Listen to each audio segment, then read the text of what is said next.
always tell you, you could have went anywhere. But the fact of the matter that you came here to chill with me, I appreciate you.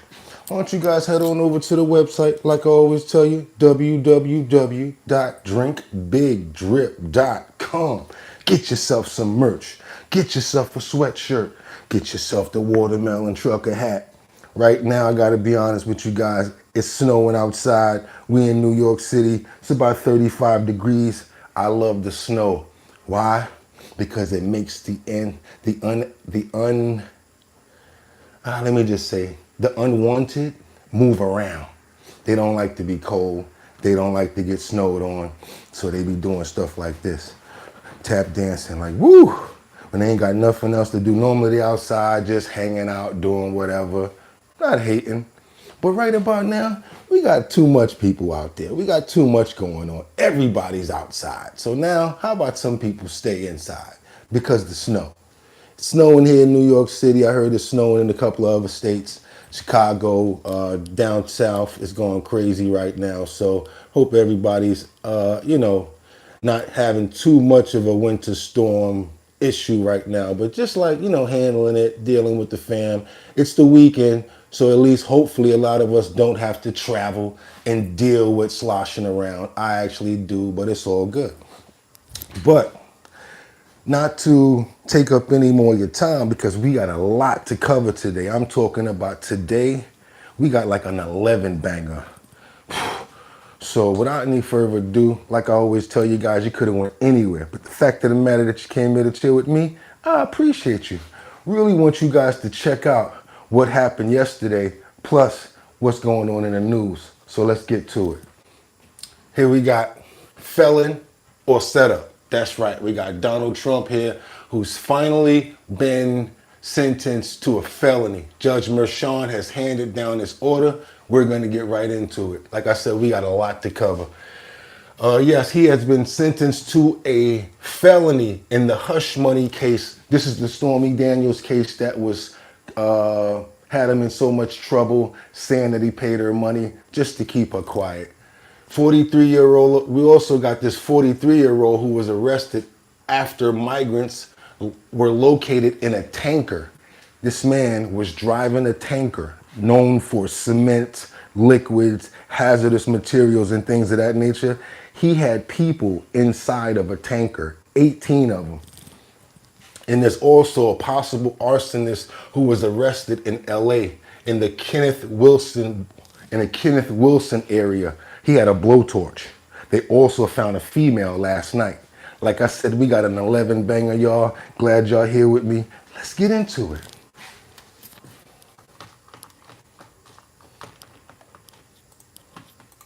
We think of as sort of his campaign style freewheeling riff, which many of us who cover the trial are familiar with, which he did outside of the courtroom, and he sort of did a version of that in his in-court statements there, even though he appeared virtually. Laura Jarrett, thank you very much. We're going to take you now to the audio proceedings from the historic sentencing of President-elect Donald Trump. Let's listen. Good morning. The people, ADA's Joshua Steinglass, Christopher Conroy, Susan Hoffinger, Becky Mangold, Matthew Colangelo, and Catherine Ellis. Good morning, people. Aim of Ovey, President Trump, hearing from the teams. He's co-located with my partner, Todd. All right, good morning, Mr. Ovey. Good morning, Mr. Lynch. Good morning, Mr. Trump. Good morning. Mr. Bowlby has already alluded to it. Just for the record, I want to make clear that Mr. Lynch is appearing virtually with Mr. Trump. And you're currently in Florida, is that correct? Yes, that's correct, Your Honor. Okay. Mr. Trump's other attorney, Mr. Bowlby, is with us in the courtroom. Pursuant to this court's decision and order dated January 3rd, 2025, Mr. Trump was given the option of appearing virtually. And subsequently, counsel for Mr. Trump informed this court that Mr. Trump had elected to waive personal appearance and appear virtually. Decision of sentence in this matter is permitted in New York. And I direct your attention to the matter of People v. Vegas, 72 Miscellaneous 3rd, 1133, 2021. Before turning to the matter of sentencing, I want to confirm that the people and defense counsel have both received copies of the probation report. You have none.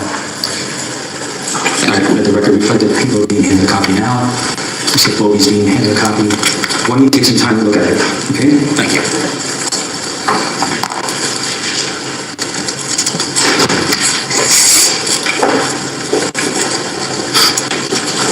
So of course people weren't allowed in court so they had to appear they appeared virtually. There were a few people that were allowed So the but not probation board, cameras. so Blanche, I'd like to confirm that you received any copy of the report. Yes, Your Honor, we received a copy this morning and I have it in front of me. Is there anything about that report that you would like to put on the record? Nothing but the fact that it was, that some of the facts and procedural history, especially involving other cases, are not up to date because of what's happened since the day of the report, but otherwise, given what we expect is happening today, nothing. Okay, thank you.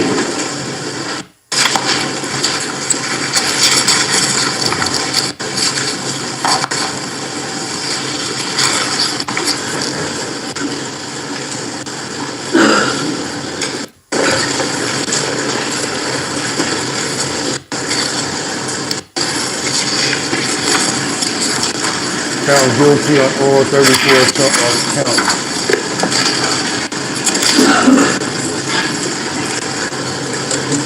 It couldn't require him to pick up the phone and call his probation officer or wear a tether. That would obviously not. Is going to recommend also a sentence of unconditional discharge. Why would the prosecution recommend that as well? Because I suspect the prosecution knows it's the only workable sentence in this situation. Consider this. What if the prosecution asked for probation? That would obviously not be completed in 10 days or 7 days. It would take months and months. And now you get into Trump's presidency, and the prosecution knows there's a very strong argument for the fact that a state court couldn't possibly put a sitting president on probation. It couldn't require him to pick up the phone and call his probation officer or wear a tether or do community service. None of those things. I don't know if we're back in. We are, yeah. Thank you very much. We'll listen back in. Donald Trump, before the court was sentenced following the conviction by trial to 34 counts of falsifying business records in the first degree. Before being sentenced, the court allowed you, your attorney, and the assistant district attorney an opportunity to address the court with any matters relevant to sentencing. For the people, Thank you. But where's the preferred place for me to stand? Wherever you feel comfortable. The defendant in this case, as you know, stands convicted of 34 counts of falsifying business records in the first degree, all Class E felonies. Each carries a range of authorized sentencing options, an inclination to impose an unconditional discharge. Under all the circumstances of this case, its unique posture and the defendant's status as president-elect, the people recommend a sentence of an unconditional discharge. In finding the defendant guilty in this case, the jury necessarily found, unanimously, that the defendant falsified 34 separate entries in his business records with the intent to defraud, which included an intent to commit or conceal a conspiracy to promote his own election by unlawful means. Having presided over the trial, Your Honor is very familiar with the conduct, its seriousness, and the overwhelming evidence to support the jury's verdict. I'm certainly not going to rehash that now. In last week's decision on January 3rd, this court referred to the gravamen of the defendant's conduct, his criminal conduct in this case, as constituting, quote, premeditated and continuous deception. This court and the prosecution. As this court has noted, the defendant's conduct, quote, constitutes a direct attack on the rule of law itself. Moreover, the defendant has publicly threatened to retaliate against the prosecutors who have sought to hold him accountable in this and other matters, and the courts who have endeavored to fairly and faithfully adjudicate these matters. Such threats are designed to have a chilling effect, to intimidate those who have the responsibility to enforce our laws. The most sensible sentence prior to his inauguration is an unconditional discharge. From before it was indicted to while it was indicted. So as you can see, prosecution is asking for an unconditional discharge. He went in for at least about 15, almost 20 minutes. I was not going to play all of that. Play a little bit of the defense. Let's go. To the jury's verdict, and even to this day. What the government just said presupposes something that we disagree with very much, which was that this was an appropriate case to be brought. It was not. This case, without a doubt, knowing everything we know about the timing of the investigation, the fact that multiple prosecutors looked at the fact of this case, including prosecutors within the district attorney's office in New York County. Yeah, so they basically, the defense was not having it. He basically defended his client, said that other people, other lawyers, other judges would have never brought this case, and he basically put up a defense before the sentence was handed down. In this country. expense in the books where everybody can see them, a legal expense. Now Donald Trump speaks. Thank you. Thank you. Would your client like to be heard? Yes, thank you, Your Honor. This has been a very terrible experience. I think it's been a tremendous setback for New York and the New York court system. This is a case that Alvin Bragg did not want to bring. He thought it was, from what I read and from what I hear, inappropriately handled before he got there. A gentleman from a law firm came in and acted as a district attorney, and that gentleman, from what I heard, was a criminal or almost criminal in what he did. It was very inappropriate. It was somebody involved with my political opponent. Part of the records that we're talking about is saying, I just noticed that he said I was falsifying business records.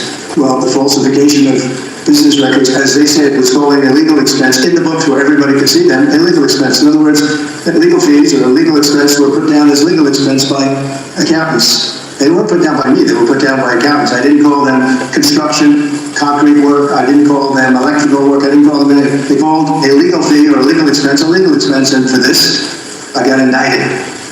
It's incredible, actually. Now, if you look, my attorney alluded to it, the top legal scholars and legal pundits in this country, the ones that are quoted all the time on television that are making their views felt and highly respected people, have said, virtually everyone that I know, haven't seen any to the contrary, not one. And none of these people are not exactly friends of mine, to put it mildly. But they all said this is a case that should have never been brought. It's an injustice of justice.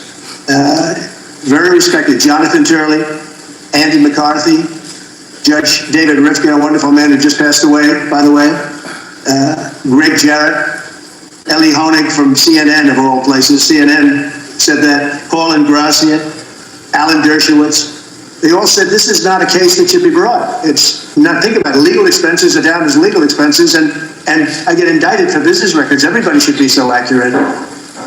It's been a political witch hunt. It was done to damage my reputation so that I'd lose the election, and obviously that didn't work. The people of our country got to see this firsthand because they watched the case in your courtroom. They got to see this firsthand, and then they voted, and I won and got the largest number of votes by far of any Republican candidate in history, and won, as you know, all 7 swing states, won conclusively all 7 swing states, and won the popular vote by millions and millions of votes, and they've been watching your trial, so they understood it.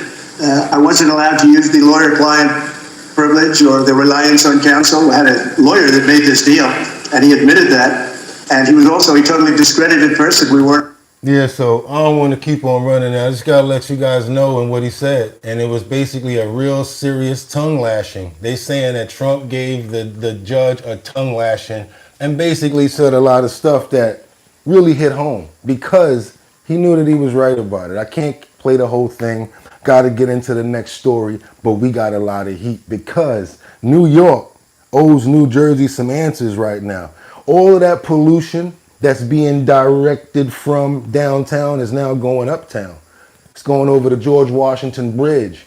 It's going into other neighborhoods, which can cause what? Asthma, all sorts of breathing issues, and other issues that are going to be happening to the new areas of people that's going to be coming to. So now guess what? New Jersey is talking about making New York pay them a toll for what's going on. Is of course now in full effect, but leaders in New Jersey are fighting to slam the brakes on that toll. Some lawmakers in the Garden State are demanding a plan from the MTA to mitigate the effects of increased pollution, potentially caused by increased traffic on their side of the Hudson River. Joining us right now, Democratic Congressman Josh Gottheimer, who's also running for governor of New Jersey. Nice to have you back. Thanks for having me. Great to be here. We're days away from President-elect Donald Trump taking office. He says he's going to get rid of congestion pricing. Is that even possible? Tough, but if he wants to do everything he can to stop it, I'm all for it. How would you help with doing something like that? So what we've been focused on are 2 things. One, as you pointed out, there is a court case still ongoing. New York owes the judge answers. What are they going to do to deal with all the pollution that's coming into Jersey now because of the congestion tax? You actually already have the increased traffic at the GW Bridge. I'm hearing about it. And what's what we thought. It's what New York actually said would happen. You're going to have more trucks avoiding New York, avoiding the congestion zone, piled up the GW Bridge, more pollution. So that affects our children, right? This is cancer-causing pollution coming out of these trucks. This is going to happen in the Bronx and the outer boroughs as well. So what are you going to do with the kids and the families with all this pollution? How's how's it, and the asthma it's going to cause. So what are you going to do with that? New York owes Jersey answers by the 17th, so from a week today. And then secondly, you've got the economic impact on families, right, which we've talked about, right? It's crushing people. People need lower taxes now, more affordability, right? They're just getting crushed with higher prices. And the idea that in the new year we would turn around, that the MTA would whack hardworking families who are these nurses and electricians and Uber drivers and restaurant workers just trying to make ends meet and hit them with this other tax is just crazy. So the tolls went up, right? $9 to come in on the tolls, guys. $1.50 if you're trying to ride in a ride share or a Uber. If you go below 60th Street, even if you live in the city, you have to incur these fees. What do you guys think about that? How you guys doing? What y'all got going on in the building this morning? Y'all screaming for over a year that Trump was going to prison and the judge ruled for no punishment. There you go. Not even a fine. There you go. LMAO. Old Glory. What's poppin'? Joseph Yunt. Mexico is not the future. Mexico is not the future, Joseph said. Bindley Ho 419. He lost his wig. Spamosaurus. You shouldn't wear a hat. Why not, homeboy? I like to wear my hat. I got 360s under here, though. It's a setup. Trump. Love. Let's go, y'all. Keep on going. But I want to know what you guys think about this. Look, drivers are paying $9 toll to enter Manhattan below 60th Street. And that don't matter where you're coming from. And if you try to go other ways, I showed you yesterday, the police are taking cars and arresting people. Guys, like the content, please like to let everybody know we're here. We got a lot more to go. Keep it going. Right? There's congestion pricing. And now the MTA says, well, it's really not enough. We have to raise taxes too. Have you heard that? Yeah, I heard it. Unbelievable. Right, immediately within there's still the bubble of just the new congestion tax gets announced. It's still in the air. And before that, right, and they turn around and say, oh yeah, and by the way, not enough. Right, it's never enough for the MTA because it's a bottomless pit over there. Right, they lost $700 million to fare skippers last year. 50% of bus riders in New York aren't even paying a ride. So you're paying for them to ride. It's ridiculous. Congressman, I've been following congestion pricing for years. Again, and you see what it's all about. And the bottom line is people are not taking the train. So they got to force congestion pricing in to make people take the train at $2.90 at your expense. Now, I can't remember many weeks that you haven't been out there talking about it, making your pitch, and yet here we are. It's gone into effect despite some of your concerns. What can you actually do at this point? Listen, our job is to always fight, and a group of us been fighting. I've been fighting. The governor of Jersey's also been out there, and a bunch of us been out there. And New York, what they do, they say to Jersey, like, yeah, we don't care about you. They don't even care about their own families, right? Their own small businesses, their own hardworking folks. But clearly, right, they stuck it to them as well. And what do we do next is legislation, right? Federal legislation. We've already introduced some. We're going to be introducing more bipartisan legislation, which says, listen, MTA, you want to keep stealing and whacking hardworking families and stealing from them?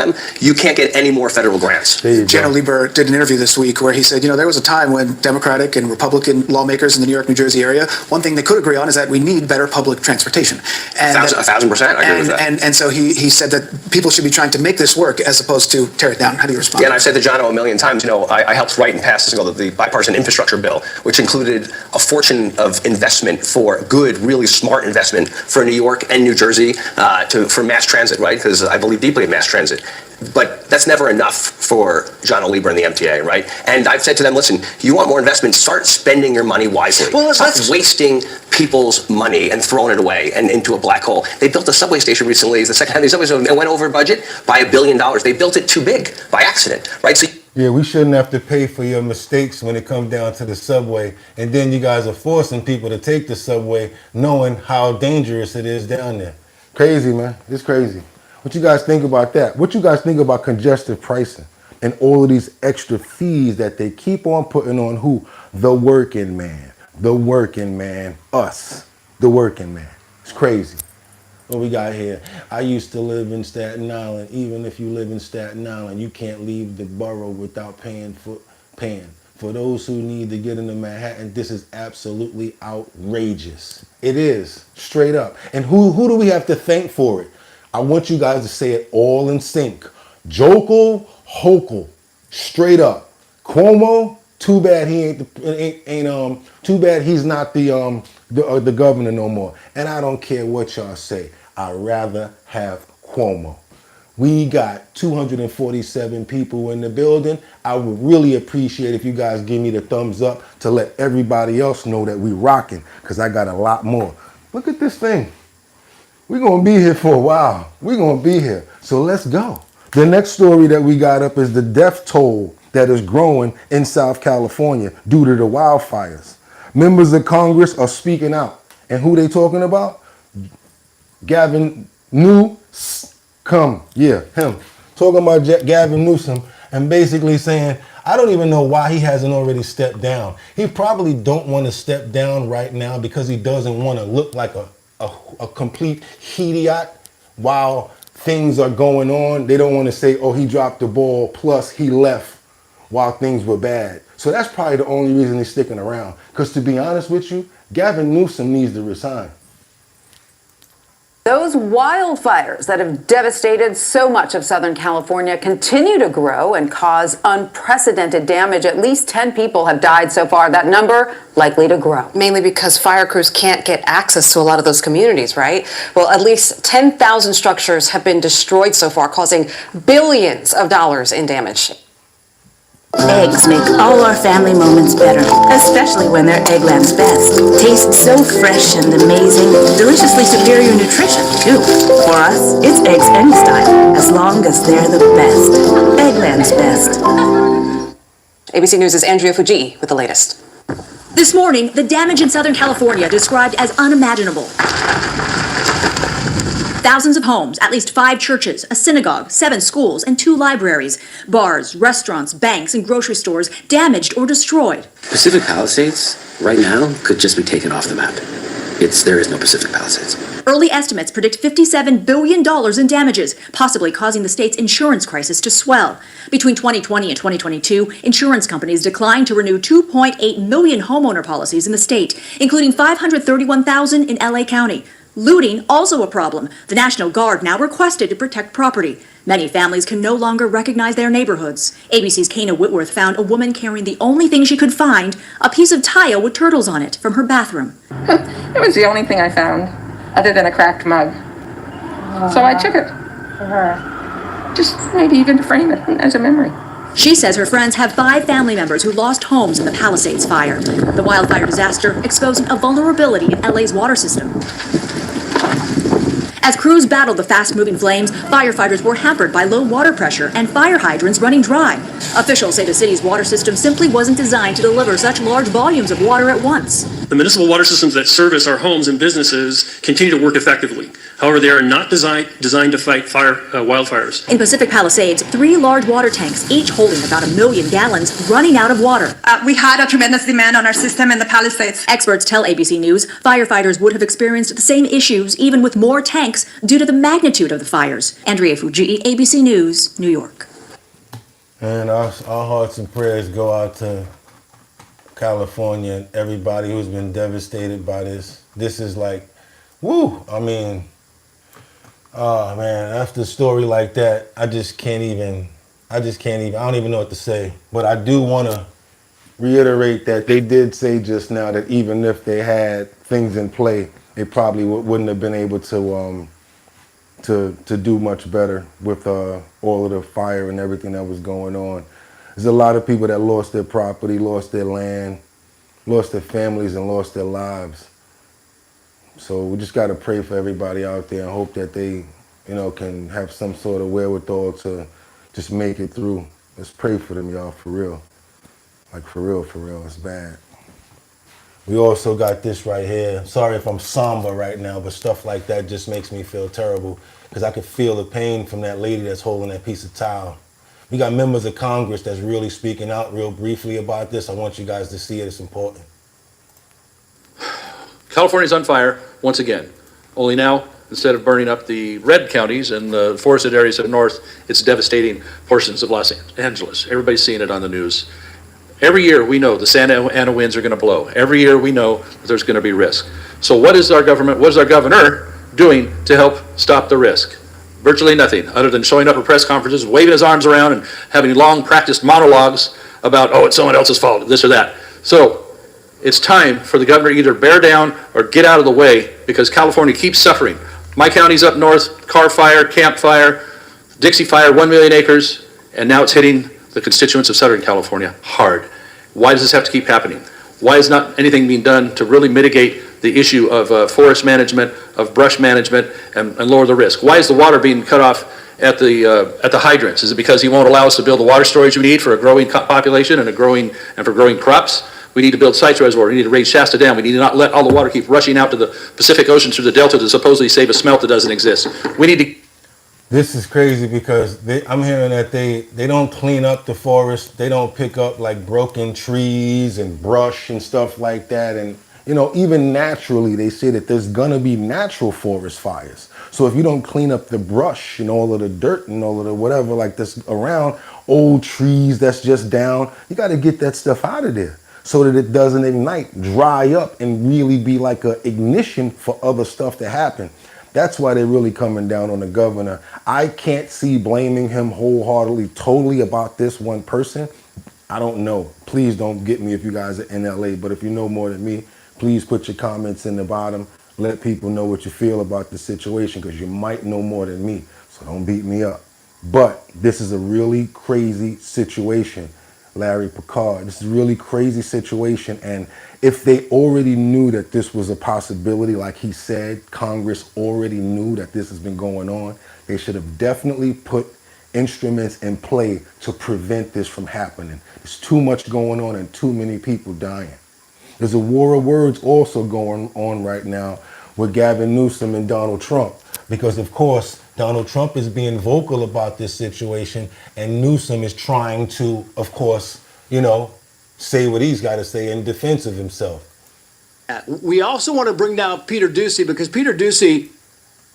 All you gotta do is you've never used samples like this before. This is archaic. We also want to bring down Peter Doocy because Peter Doocy is talking about the federal response to this and what President-elect Trump is saying and where we plan to go from here with help from our federal neighbors. Peter, what do you know? Trace, to build off of what you were just talking about, President-elect Trump is also watching as this $50 billion 0% contained fire continues to spread, and he's got a suggestion on Truth Social. He says Governor Gavin Newsom should immediately go to Northern California and open up the water main and let the water flow into his dry, starving, burning state instead of having it go out into the Pacific Ocean. It ought to be done right now. No more excuses from this incompetent governor. It's already far too late. And this cleanup and rebuild are going to be a huge undertaking during Trump's next term.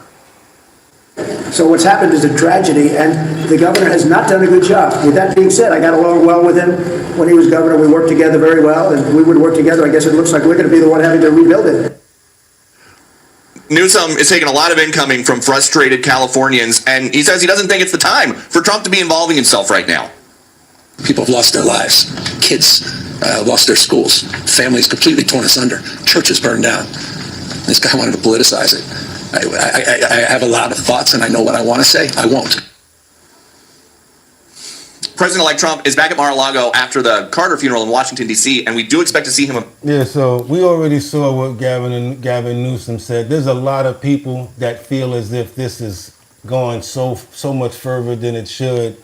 I don't know if you guys, there's anybody in here in LA that could please chime in and let us know your thoughts. Also, do me a favor. We got about 558 people in the building. We got 18 likes. Let's get those likes up before I get the next video going. I'm going to read some comments, but what I would appreciate is let's get those likes up so I can read the comments, turn around and get to the next video so that we can get it rocking. The reason I ask you guys to do the likes is so that other people know that we're here. Obviously, a felon, he was convicted. Anthony O said that. Jonathan Strong, North Carolina in the house. Anthony, Anthony, obviously. Okay, I see you, Anthony. Why you spamming? Stop it, stop it. We need other people to say what they got to say. Oh, Glory, Ben Anthony, oh, for spamming. All right, Hawk, no controversy, that's wild.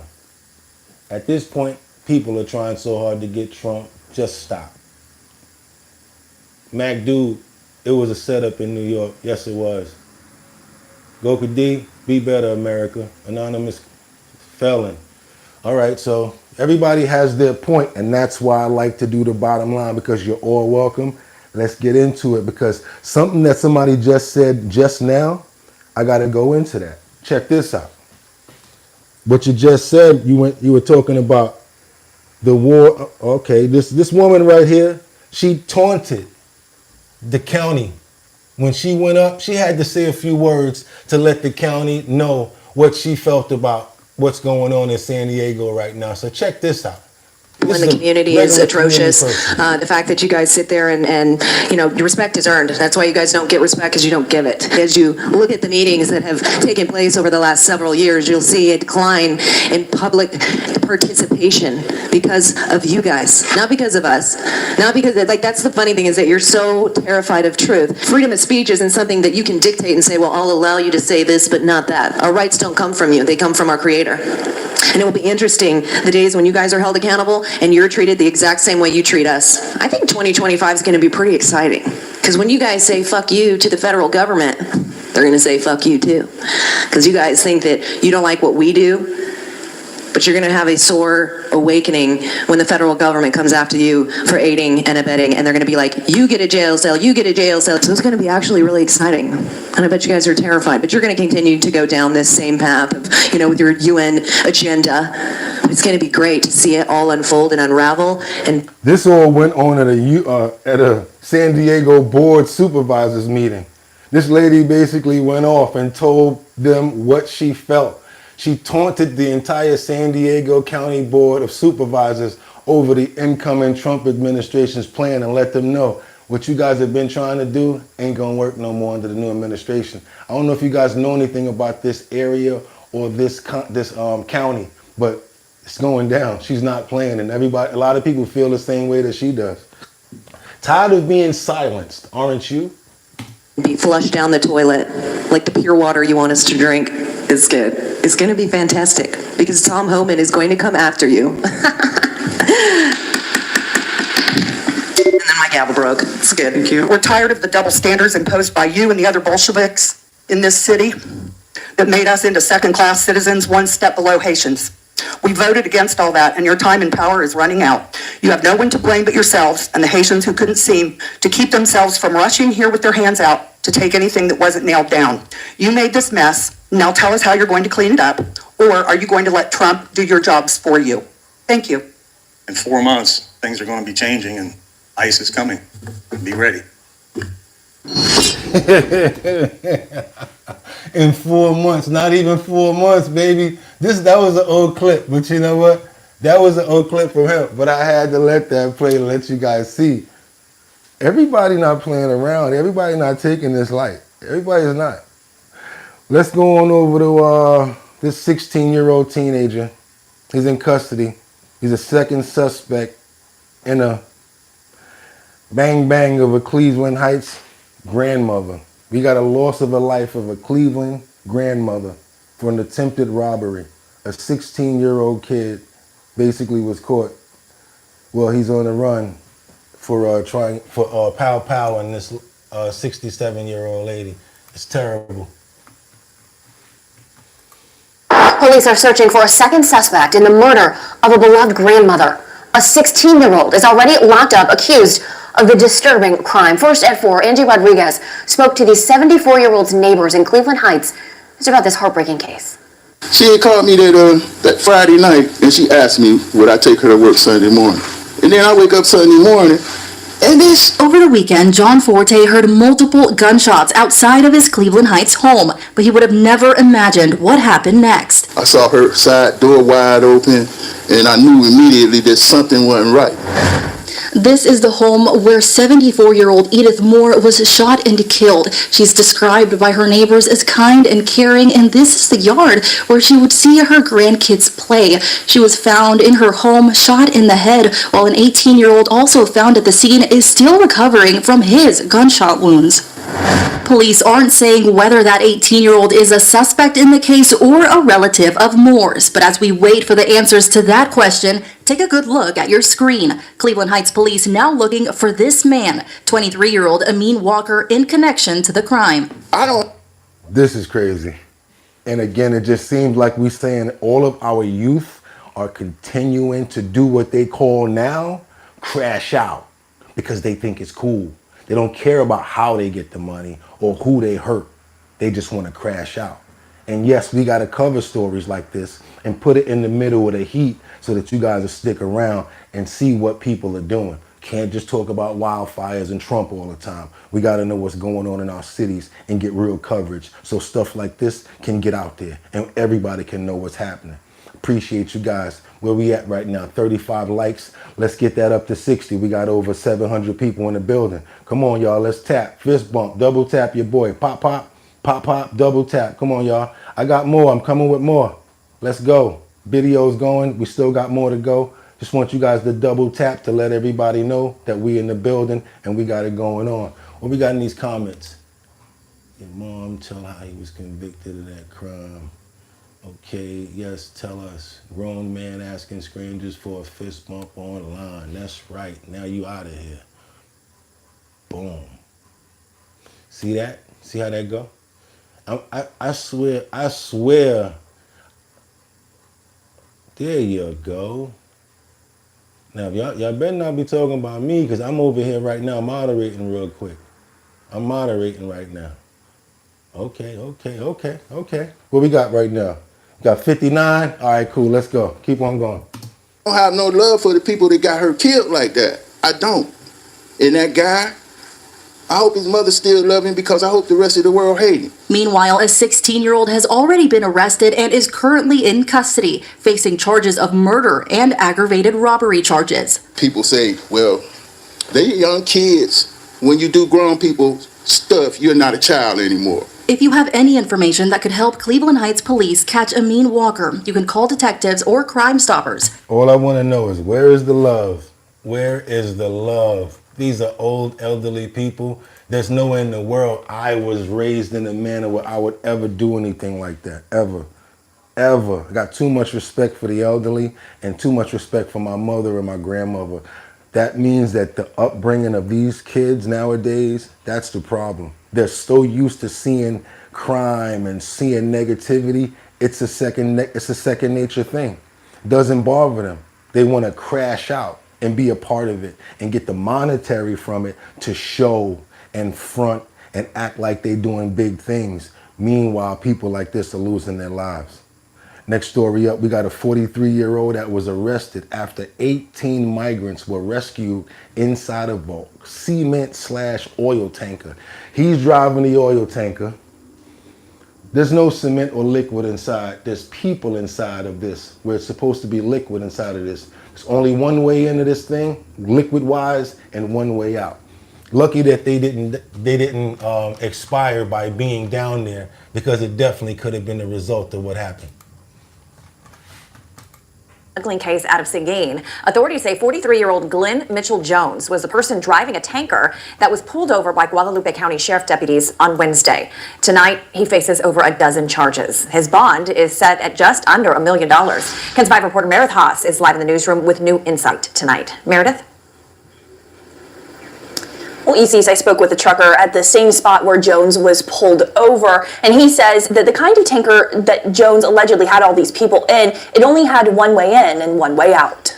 Homeland Security confirming tonight all 18 people in the tanker off IH-10 604 eastbound in a truck stop parking lot are undocumented migrants. All adult women and men from Ecuador, El Salvador, Mexico, Honduras, and Guatemala, found alive by authorities Wednesday. That's a blessing for sure. A truck driver for 7 years, Wesley, who only wanted to go by his first name, says this kind of tanker is usually used to haul liquids. How do you even get in there?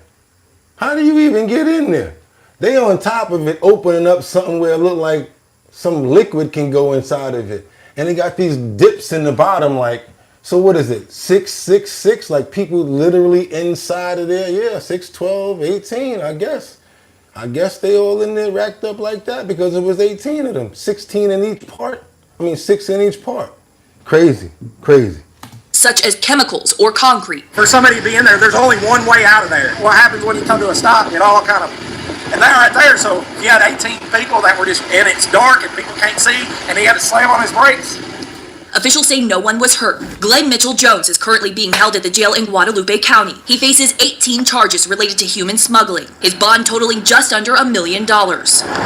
Wesley says actions like these can have a big impact on business. So all this extra stuff that's done, people that are not basically playing by the same rules, it's kind of counterintuitive against the truck driver anyway. It just makes our job that much harder. So of course they have all sorts of ways of bringing illegal, stuff into the country. They do it with D-rugs, they do it with ammunition, they do it with all types of different things. But in this case, if you guys see, they smuggling people inside of a cement tanker, a cement.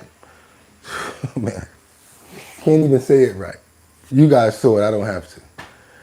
We're going to keep it going. You guys got the lights up. We also got another story where we have a teen who's been charged in the Detroit Pow Pow block party. This guy let off, hurting 19 people. Actually, 2 of them expired. They got him. This happened in Detroit. They finally got him.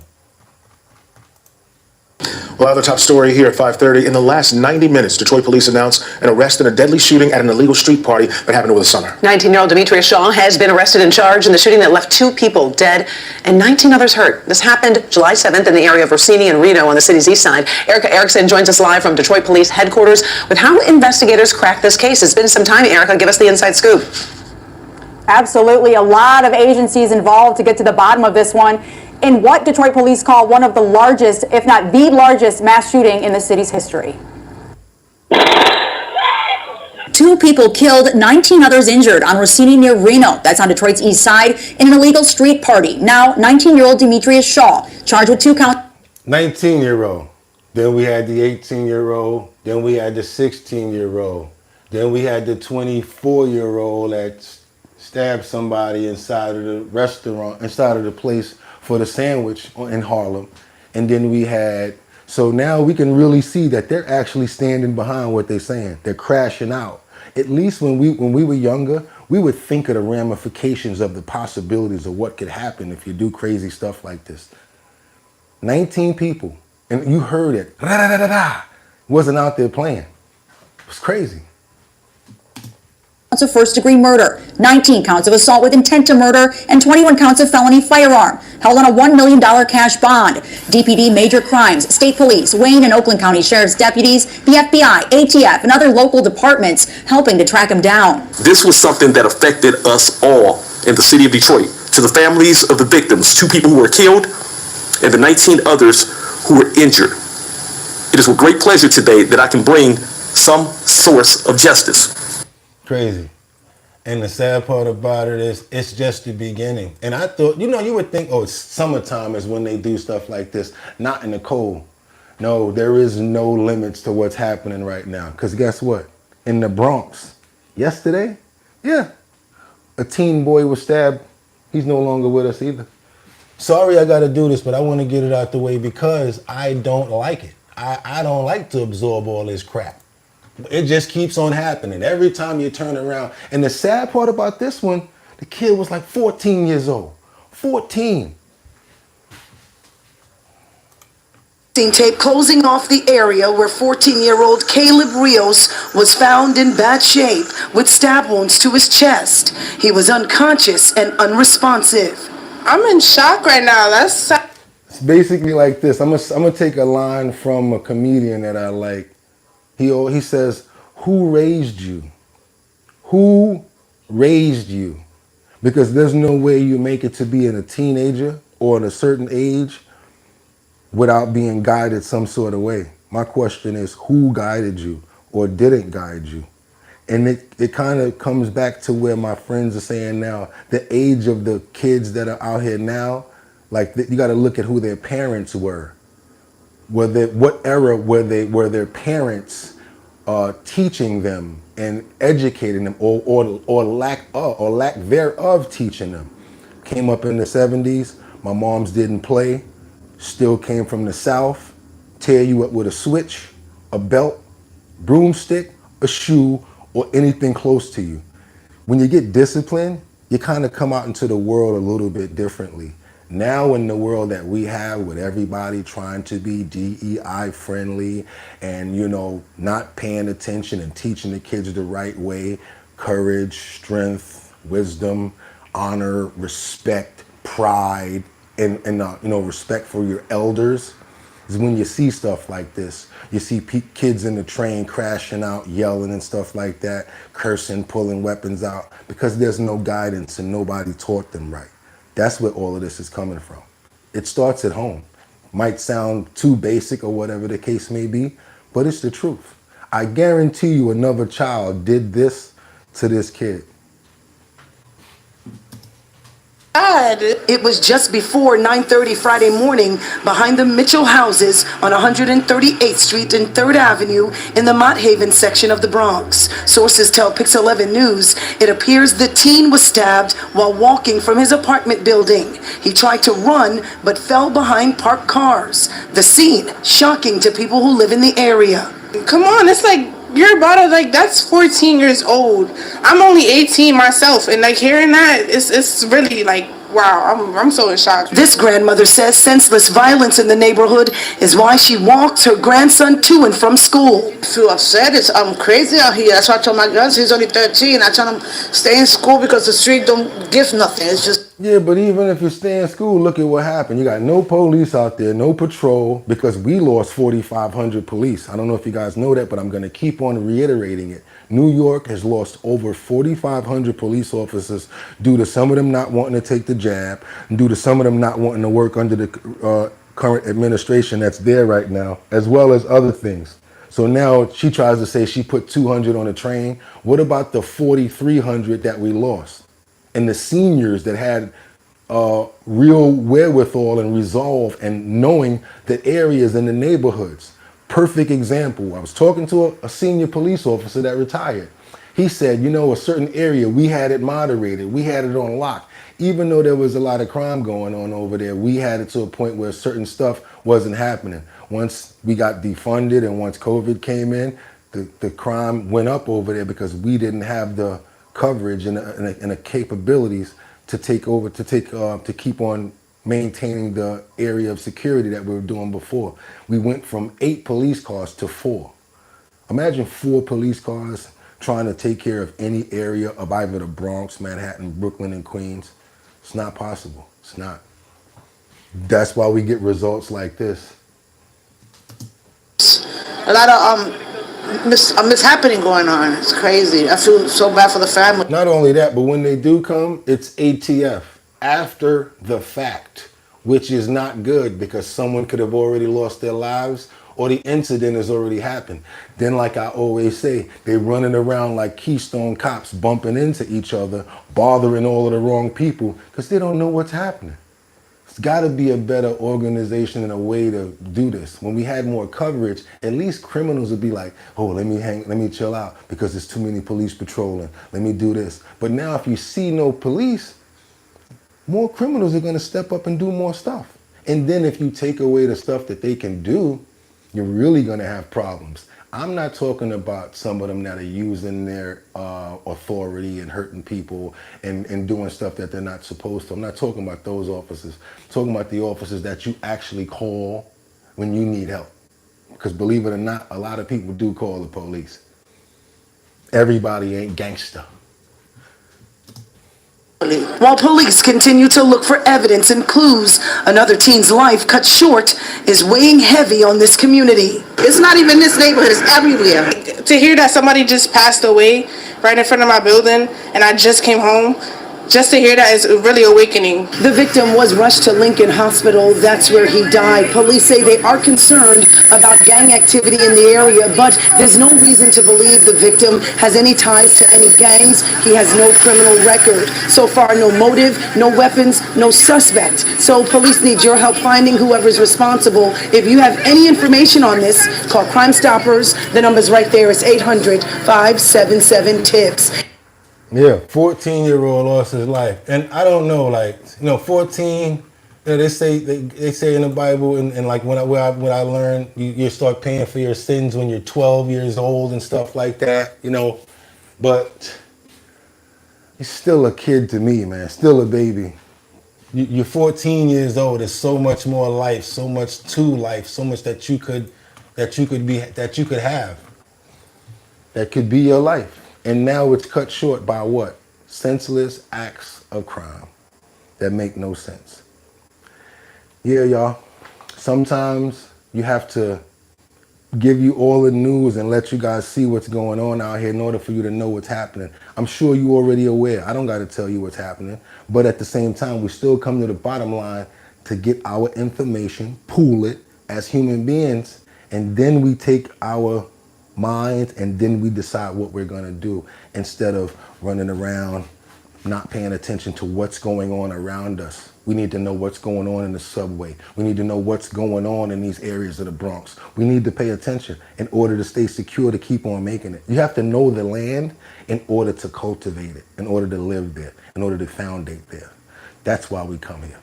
And like I always tell you, you could have went anywhere. But the fact that you came here to chill with me, I appreciate you. So again, until tomorrow, till we pool more information and come back to the bottom line, I leave you guys with this. Love yourself, love your family, take care of each other, and you could have went anywhere. But the fact of the matter that you came here to chill with me, I appreciate you. Get 'em!